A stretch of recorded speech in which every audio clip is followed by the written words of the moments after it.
Hello guys, इस video में हम डिस्कस करेंगे डिज़ाइन ऑफ स्टील स्ट्रक्चर के objective questions from question number 161 to question number 170। Question number 161, consider the riveted joint shown in figure, the maximum permissible value of P is. एक riveted joint यहाँ पर given है, एक main plate 12 mm और दो cover plate है 6 mm 6 mm की। इस रिवेटेड जॉइंट में आपको मैक्सिमम परमिसिबल वैल्यू बताना है पी की कितनी होगी। स्मॉल पी, ये स्मॉल पी है और ये कैपिटल पी है। स्मॉल पी का मतलब यहाँ पर पीच है और कैपिटल पी कंप्रेसिव फोर्स। तो आपको मैक्सिमम परमिसिबल वैल्यू बताना पीच की कितनी होगी।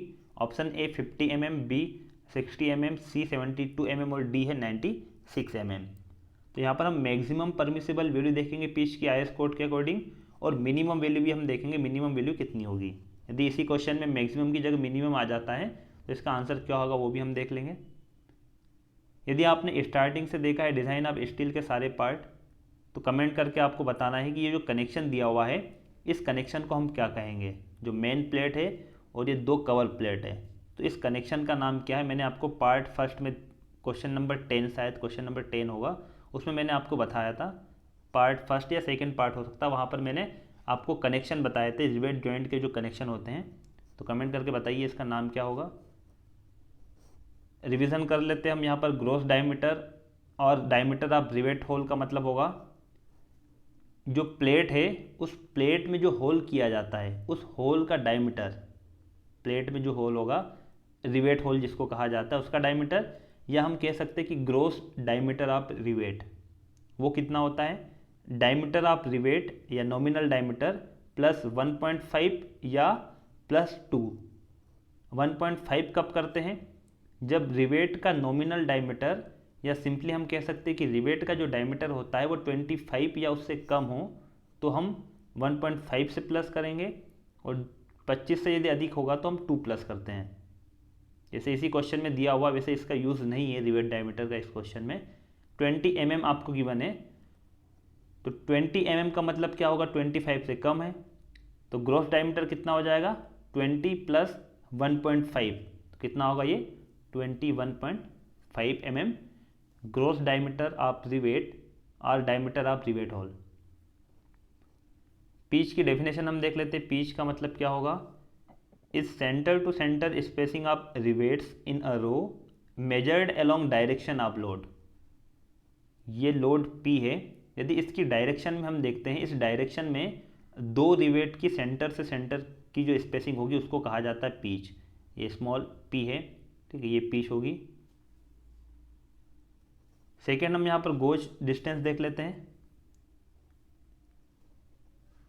Goes is the distance between two consecutive rivets of adjacent row measured at right angles to the direction of load. जिस तरीके से हमने पीच की डेफिनेशन देखी थी अलोंग दी लोड, तो गोज क्या हो जाएगा परपेंडिकुलर। जो रिवेट होंगे परपेंडिकुलर डायरेक्शन में, दो रिवेट की सेंटर से सेंटर की जो डिस्टेंसिंग होगी वो कहलाएगी गोज डिस्टेंस। आईएस कोड 800 1984 के अकॉर्डिंग रिवेट एंड रिवेटिंग में हम यदि पीच की बात करते तो मिनिमम पीच होती है, the distance between centres of rivets should be not less than 2.5 times the nominal diameter of rivet. और नॉमिनल डायमीटर हमें गिवन है कितना है 20, तो 2.5 टाइम्स का मतलब यहाँ पर मल्टीप्लाई करेंगे 2.5 से, तो ये कितना होगा 50 mm। तो क्वेश्चन 161 में मिनिमम पीच यदि पूछा जाता है तो ऑप्शन ए हमारा करेक्ट होता, लेकिन आपको मैक्सिमम पीच पूछा गया तो मैक्सिमम कितनी होगी, the distance between centres of two adjacent rivets, ये डेफिनेशन है, in a line lying in the direction of stress shall not exceed 16T or 200 mm whichever is less in the tension member. तो पहला यहाँ पर tension member के लिए दिया गया है 16T और 200, इन दोनों में से जो मिनिमम होगा, टी का मतलब थिकनेस ऑफ प्लेट, जो प्लेट यूज़ की गई है कनेक्शन में उसकी थिकनेस, और कंप्रेशन के लिए कितना होगा 12T और 200, मतलब दो यहाँ पर केस है। टेंशन के लिए यदि हम बात करेंगे तो 16T होगा और कंप्रेशन के लिए 12T और 200। तो क्वेश्चन में आपको लोड दे दिया, आप देखोगे लोड की डायरेक्शन कंप्रेसिव है, तो मैक्सिमम पिच कितनी हो जाएगी 12T और 200, इन दोनों में से जो कम होगा which ever is less. Thickness 6 mm आपको गिवन है, ठीक है, ये मिनिमम थिकनेस हम लेंगे 6 mm, तो कितना हो जाएगा आंसर यहाँ पर 72 mm। आंसर कौन सा होगा, ऑप्शन देखते हैं, ऑप्शन सी इज करेक्ट। दो ऑप्शन यहाँ पर आपको मिलेंगे, मिनिमम के लिए ऑप्शन ए और मैक्सिमम के लिए option C. Question number 161 option C is correct.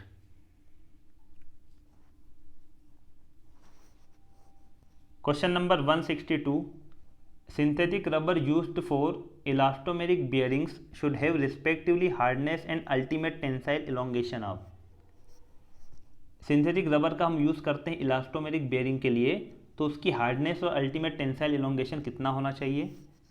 Option A 65 and 400%, option B 65 and 350%, C 55 and 400% और ऑप्शन डी 55 एंड 350%। IRC 83 के अकॉर्डिंग इलास्टोमर क्या होता है और इलास्टोमेरिक बेयरिंग क्या होता है वो हम देख लेते हैं। Any member of a class of polymeric substance obtained after vulcanization and possessing rubber like properties, especially the ability to regain shape almost completely after large deformation। Elastomer का मतलब क्या हो जाएगा कि जो पॉलीमेरिक सब्सटेंस होता है उसका जब वल्कनाइजेशन किया जाता है, वल्कनाइजेशन का मतलब एक केमिकल प्रोसेस होती है जिससे कि हम क्या करते हैं कि जो पॉलीमेरिक सब्सटेंस है उसको उसकी प्रॉपर्टीज़ को रबर जैसा बना देते हैं, और इस तरीके से बनाते हैं कि उसकी जो एबिलिटी होगी वो कैसी होगी, उस पर जब लोड लगाया जाता है तो लार्ज डिफॉर्मेशन भी यदि आता है और लोड हटाने पर वो डिफॉर्मेशन वापस क्या होगा, जीरो हो जाता है, या हम कह सकते हैं कि उसमें जो डिफॉर्मेशन आया है वो कंप्लीटली क्या होगा, जीरो हो जाएगा और ओरिजिनल शेप में बॉडी आ जाती है। तो उस मटेरियल को हम क्या कहेंगे, इलास्टोमर। और कैसे बनाया जाता है, वो वल्कनाइजेशन के द्वारा बनाया जाता है। वल्कनाइजेशन मतलब प्रोसेस होगी, केमिकल एक प्रोसेस होती है। Elastomeric bearing, a bearing consisting of one or more internal layers of elastomer bonded to internal steel laminates by the process of vulcanization। Elastomer की जो लेयर्स होती है, एक या एक से अधिक लेयर हो सकती है, स्टील लेमिनेट्स वहाँ पर किया जाता है, जो लेमिनेट्स होगा वो स्टील का होगा। इलास्टोमर की जो लेयर्स होगी उसमें लेमिनेट स्टील की होगी, और प्रोसेस कौन सी होगी, vulcanization. The bearing caters for translation and or rotation of the superstructure by elastic deformation। तो इलास्टोमेरिक बेयरिंग का यूज़ हम जनरली कहाँ पर करते हैं, जो ब्रिज होता है, ब्रिज में हम क्या करते हैं, ब्रिज में जो सुपर स्ट्रक्चर होगा उससे जो ट्रांसलेशन या रोटेशन आता है उसको बियर करता है इलास्टोमेरिक बेयरिंग्स। ये तो हमने यहाँ पर इनको डेफिनेशन देख ली है और क्या होता है वो समझ लिया। अब क्वेश्चन को हम देखते हैं। क्वेश्चन के अकॉर्डिंग हम एक टेबल यहाँ पर मैंने अटैच की है, टेबल है, इसमें टेबल में गिवन है प्रॉपर्टीज ऑफ इलास्टोमर। तो जो क्वेश्चन पूछा गया उतनी मैंने यहाँ पर क्रॉप करके लगाई है। हार्डनेस की बात करते हैं, पॉलीमर की जो हार्डनेस होती है यूनिट है IRHD। तो वैल्यू कितनी हो सकती है, इसकी वैल्यू होगी 60 ± 5, तो मिनिमम होगी 55 और मैक्सिमम कितनी होगी 65। तो यहाँ पर हम मैक्सिमम देखेंगे, मैक्सिमम कितनी है 65 hardness. Second minimum tensile strength, ये भी याद रख लो आप, ये भी क्वेश्चन आ सकता है, 17 megapascal. 1.3 minimum elongation at break 400%। हमारा आंसर क्या हो जाएगा 65 एंड 400%। और ये हार्डनेस की यूनिट क्या है IRHD। इसका मतलब क्या होगा, international rubber hardness degree. Question number 162 option A is correct.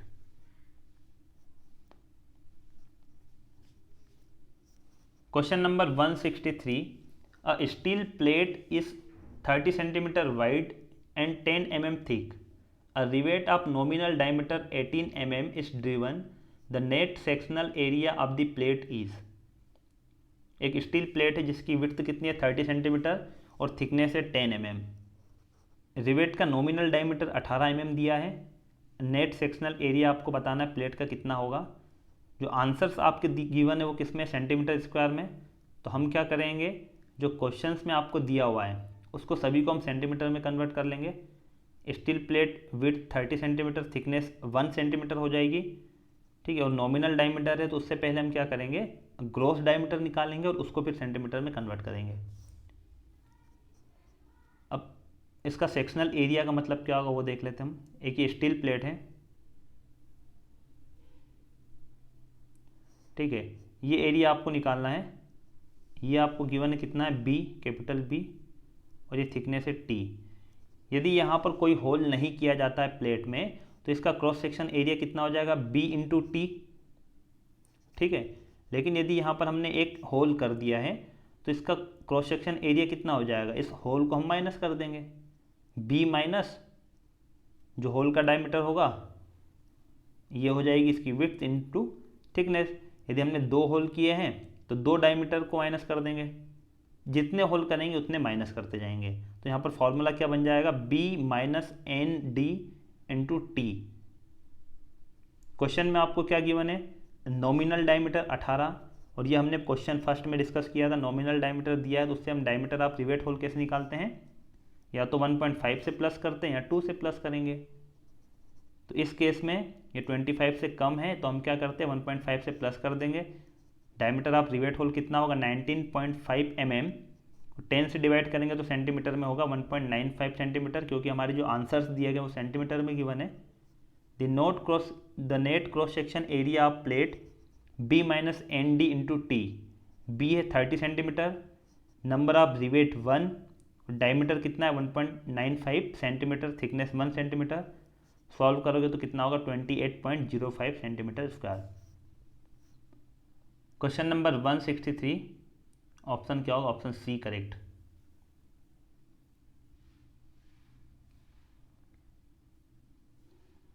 Question number 164, a cantilever steel beam of 3 metre span carries a uniformly distributed load of 20 kilo newton per metre inclusive of self weight. एक cantilever steel beam है, span कितना है 3 metre, UDL कितना है 20 kilo newton per metre inclusive of self weight, उसमें self weight भी है। The beam comprise ISLB 200/198 newton per metre, flange 100 mm into 7.3 mm, web thickness 5.4 mm, ये सब इनकी डिटेल्स दी गई है। Bending and shear stresses in the beam are respectively, आपको बेंडिंग स्ट्रेस और शियर स्ट्रेस बताना है बीम में कितनी होगी।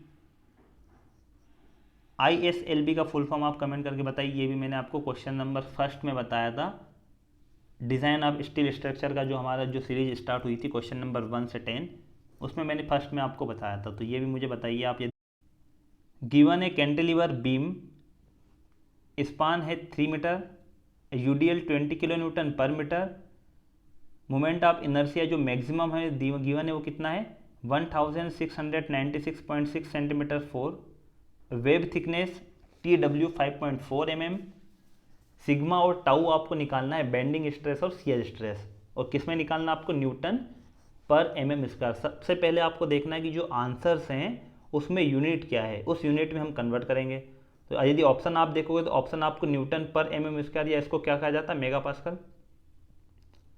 मैक्सिमम बेंडिंग मूवमेंट यदि हम कैंटिलीवर की बात करते हैं तो कैंटिलीवर में मैक्सिमम बेंडिंग मूवमेंट यूडीएल के केस में कितना होता है, WL स्क्वायर बाय 2, और शियर फोर्स होता है WL। यहाँ पर वैल्यू रख देंगे, किलो न्यूटन मीटर में आएगा, उसको कन्वर्ट कर लेंगे न्यूटन mm में, 10⁶ से मल्टीप्लाई करेंगे। बेंडिंग स्ट्रेस की बात करते हैं तो बेंडिंग इक्वेशन आपको पता होगी, वहाँ से बेंडिंग स्ट्रेस का फॉर्मूला होगा M/IXX इंटू वाई। वाई यहाँ पर आपको क्वेश्चन में ISLB गिवन है 200, ये 200 का मतलब उसकी डेप्थ गिवन है, टोटल डेप्थ। तो वाई कितना हो जाएगा, D/2, तो कितना होगा 100, सिग्मा यहाँ पर हो जाएगी 530.47 न्यूटन पर mm स्क्वायर, और शियर स्ट्रेस कितनी होगी, shear force divided by thickness of web into depth. Thickness of web 5.4 है और डेप्थ 200 है, तो शियर स्ट्रेस कितनी हो जाएगी 55.5। Question number 164 option A correct होगा, सिंपल क्वेश्चन है।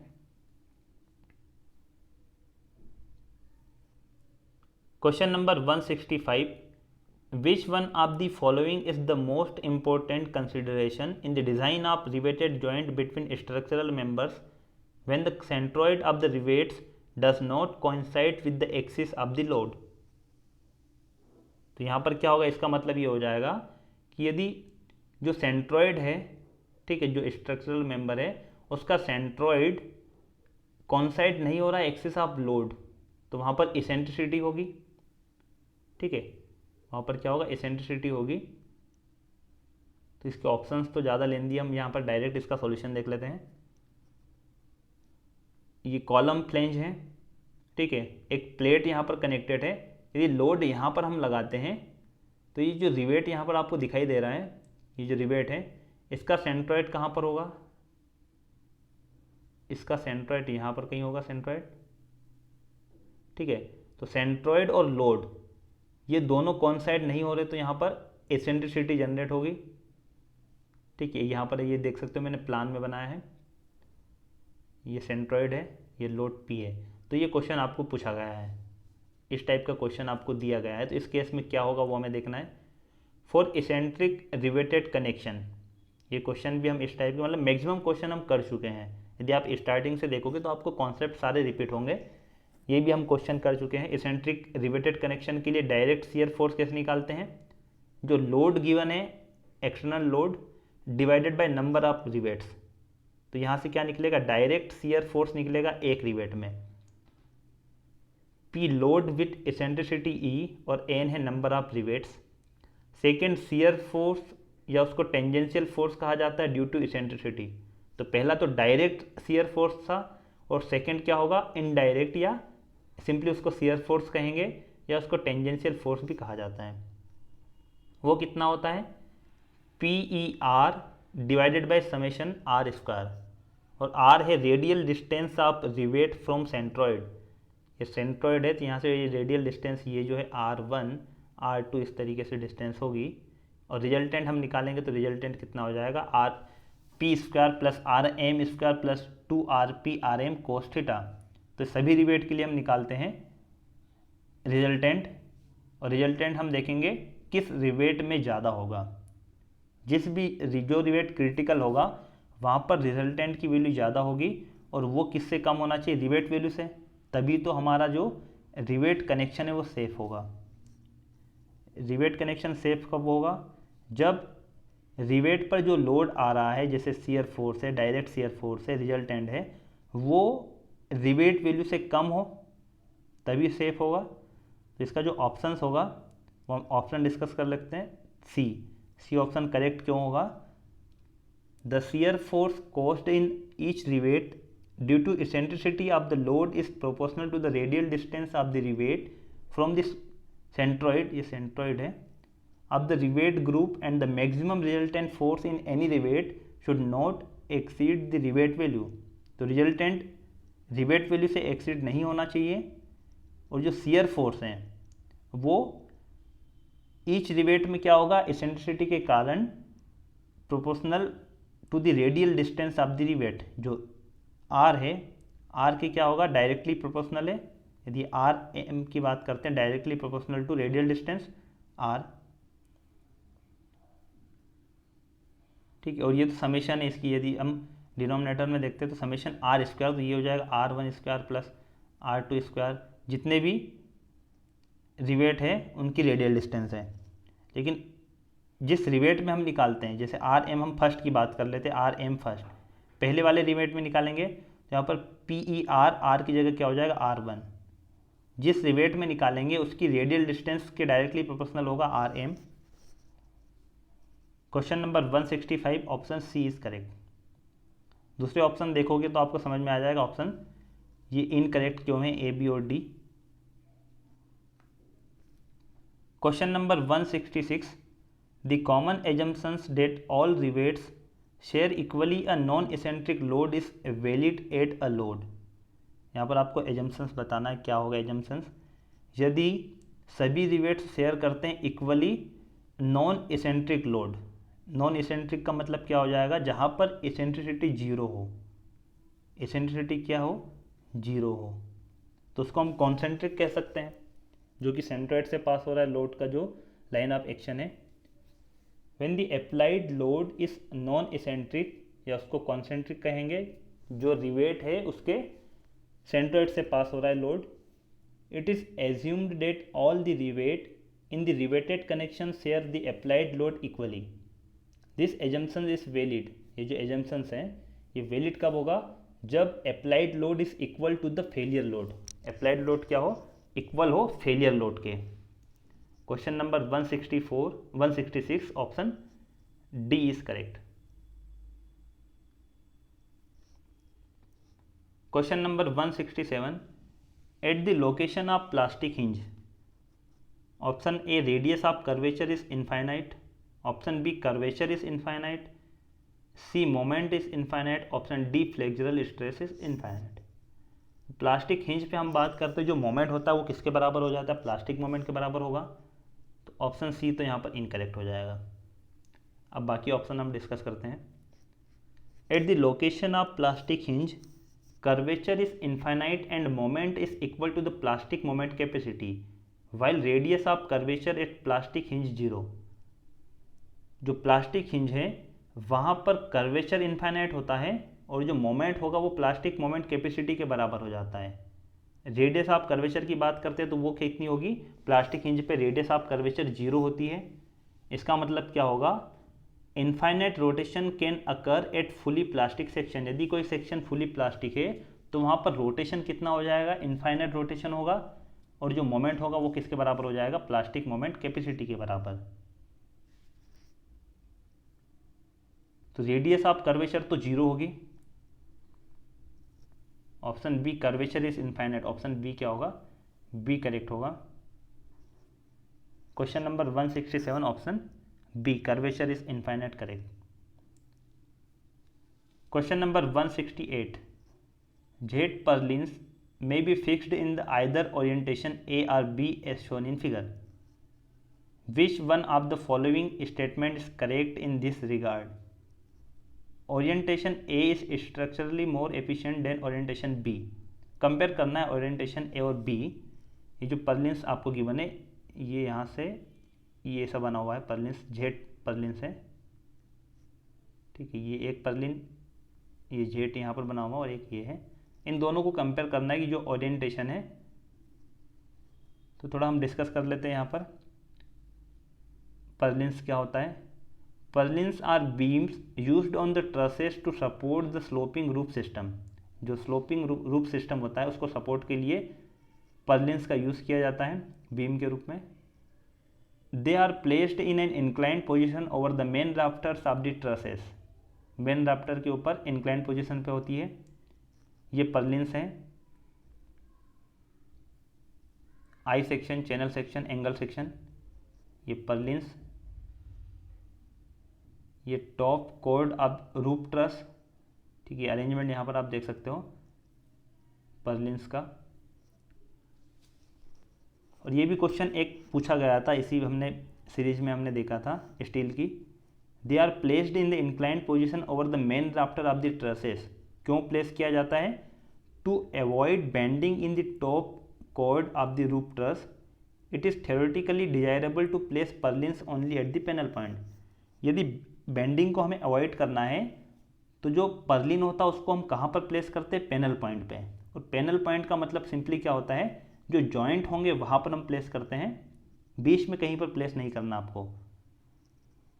यदि ये राफ्टर है, ठीक, ये राफ्टर है और यहाँ पर कनेक्शन है, तो यहीं पर हम क्या करते हैं, पर्लिन्स को प्लेस करते हैं। यहाँ पर यदि करेंगे तो इस राफ्टर में बेंडिंग आ जाएगी। तो पैनल पॉइंट का सिंपल मतलब होता है joint, also called a joint. It is the location on a truss where the web members and top or bottom chords intersect and the connected by the metal connector plates. तो ये connection होता है, joint होता है simple. अब question हम discuss करते हैं। The location of shear center for the jet purlins coincide with the centroid. Therefore, both the orientations are structurally equally efficient. मतलब इस तरीके से यदि हम इसको प्लेस करते हैं या इस तरीके से करते हैं, दोनों ओरिएंटेशन सेम होंगे, इक्वली एफिशिएंट होंगे। जैसे यहाँ पर यदि बात करते हैं तो इस तरीके से जेट को प्लेस करो, इस तरीके से करो, दोनों सेम होंगे क्योंकि इसका शेयर सेंटर और सेंट्राइड दोनों कॉन्साइड होंगे, तो ये दोनों एफिशिएंट, दोनों पोजीशन में एफिशिएंट होंगे। शेयर सेंटर का मतलब होता है point on the beam section where load is applied and no twisting is produced. जब लोड अप्लाइड किया जाता है और वहाँ पर ट्विस्टिंग प्रोड्यूस नहीं हो रही तो उसको हम क्या कहेंगे, शेयर सेंटर। क्वेश्चन नंबर 168, यहाँ पर क्या होगा, ऑप्शन सी करेक्ट होगा। Both the orientation are structurally equally efficient, option C is correct. Question number 169, for an I beam the shape factor is 1.12, the factor of safety in bending is 1.5, if the allowable stress is increased by 20% for the wind and earthquake loads, then the load factor is। आप देख सकते हो कितने concept repeat हो रहे हैं। ये सारे क्वेश्चंस जो हम डिस्कस कर रहे हैं वो ईएस में पूछे गए हैं। यदि आप स्टार्टिंग से देखोगे तो आपको ये समझ में आएगा, क्योंकि यहाँ पर भी मैंने आपको shape factor, factor of safety, load factor, ये तीनों की डेफिनेशन मैंने बताई थी आपको। यदि आप स्टार्टिंग से देखोगे तो ये आपको समझ में आएगा। क्वेश्चन अभी भी मैं समझा दूंगा आपको, आपका रिवीजन हो जाएगा। शेप फैक्टर आपको गिवन है, क्या क्या गिवन है वो हम देख लेते हैं। गिवन है शेप फैक्टर 1.12 और factor of safety 1.5। Allowable stress को इंक्रीज्ड किया जाता है 20%, तो लोड फैक्टर कितना होगा ये आपको क्वेश्चन पूछा गया है। फैक्टर ऑफ सेफ्टी का मतलब होता है yield stress divided by allowable stress. यदि हम अलाउेबल स्ट्रेस को इंक्रीज करते हैं, with increase in the allowable stress the factor of safety will reduce to, तो फैक्टर ऑफ सेफ्टी क्या होगी, रिड्यूस हो जाएगी जितनी भी है। जैसे यहाँ पर क्वेश्चन में 1.5 गिवन है, पहले अलाउेबल स्ट्रेस कितनी थी, 1 थी, उसको यदि हमने जितनी भी थी मान लो उसको हमने इंक्रीज़ किया 20%, ठीक है, तो 100% थी पहले, तो उसको इंक्रीज़ करके 20% और इंक्रीज़ किया तो कितना हो जाएगा 1.2, तो 1.2 से हम डिवाइड करेंगे तो ये कितना होगा 1.25। तो फैक्टर ऑफ सेफ्टी क्या होगी, रिड्यूस होगी यदि हम अलाउेबल स्ट्रेस को इंक्रीज करते हैं। देख भी सकते हैं, और factor of safety yield stress divided by allowable stress, तो यदि अलाउेबल स्ट्रेस को इंक्रीज करते हैं तो फैक्टर ऑफ सेफ्टी डिक्रीज होगी, और जितना परसेंट हम इंक्रीज करते हैं, जैसे 20% इंक्रीज किया तो 1.2 से डिवाइड कर देंगे, कितना होगा 1.25। और लोड फैक्टर की भी डेफिनेशन हमने देखी थी, क्या होती है, factor of safety into safe factor, 1.25 into 1.12, load factor कितना होगा 1.4।